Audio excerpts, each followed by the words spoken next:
Timing before breeding. Napakahalaga na to bago natin isalang yung mga lalaki at babae sa breeding. So day 1, madaling araw, 4 a.m., bigay tayo ng wormal para total worm flushing.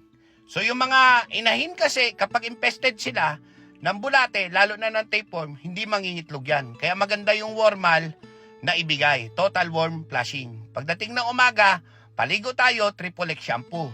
Yung triple X shampoo, meron din niya citronella para iwas lamok. So pantaboy na lamok yan para nakakapagpahinga yung mga manok natin.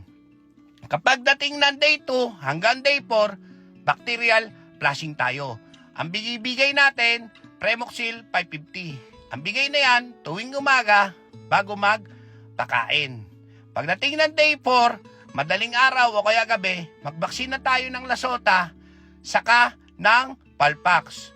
So, kailangan natin magbaksin ng inahin para may pasa nila yung maternal antibody doon sa mga ipoproduce nila na sisiw.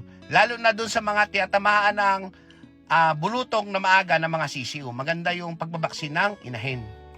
Kapag nakasalang na yung lalaki at babae natin, tuwing umaga, ang bigay, egg 1,000 para sa mga inahin natin, para tuloy-tuloy pangingitlog. Sa mga lalaki naman, para mas marami yung similya, bigay tayo ng El Toro every other day.